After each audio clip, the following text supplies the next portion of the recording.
Kayak gitu doang mending nggak usah dicek lah, kurang kerjaan apa gimana gitu, masa orang gitu doang nggak tahu. Nah Mas, top 3 hoax of the week pilihan kita beragam banget kategorinya kali ini. Kita kulik satu-satu kali ya. Gimana hasil pantauannya?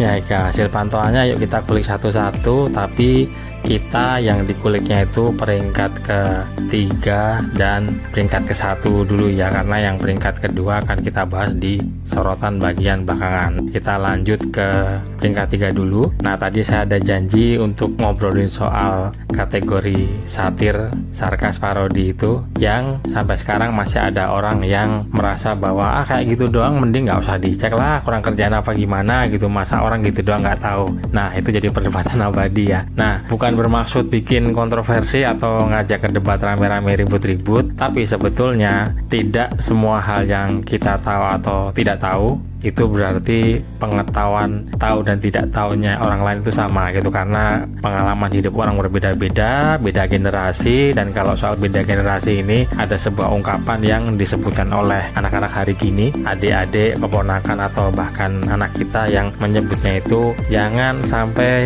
nyebar ke WAG bapak-bapak, ibu-ibu karena bisa dikira beneran. Nah, itu salah satu dari segmen atau kelompok yang perlu kita lindungi. Kenapa satir, sarkas, parodi itu masih dibikin kisah fakta? Karena bahkan ada loh orang-orang yang karena tadi ya balik ke soal pengalaman hidup, dia tidak tahu bahwa foto itu bisa disunting, foto itu bisa diedit gitu. Lalu hal yang sifatnya bercanda dikira beneran, dan itu bisa jadi bahan yang bisa jadi salah paham karena sesuai dengan kategori 7 mis dan disinformasi yang digunakan oleh beberapa pemeriksa fakta termasuk oleh Mavindo, itu yang membuat oleh First Draft News. Sebetulnya satir, sarkas, parodi itu justru ada di kategori pertama, yaitu kategori yang keterangannya itu tidak bermaksud mengelabui tapi kebalik, tidak bermaksud merugikan tapi berpotensi mengelabui. Mengelabui siapa ya? Tadi mengelabui orang yang tidak tahu bahwa ini bercandaan. Di kelompok tertentu yang suka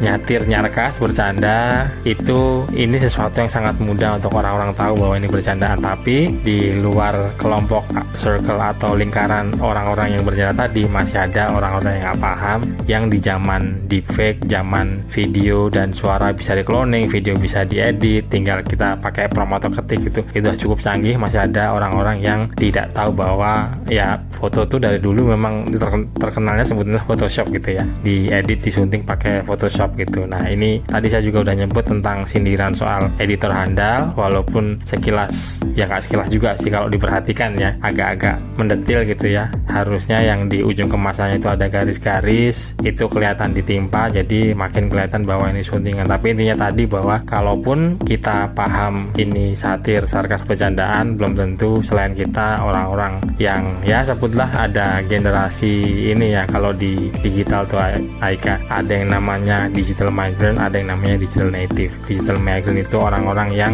pada saat mereka masih muda lah sebut ya, itu belum ada media sosial, belum ada gawe gadget, semuanya masih serba konvensional, belum saya canggih sekarang, sehingga mereka ada juga yang bahkan nggak tahu kalau foto, gambar itu bisa disunting atau bisa diedit. Bayangin kalau ngasih tahu orang seperti itu, mengenalkan mereka tentang deepfake, makin kaget lagi, makin terperangah mungkin ya gitu.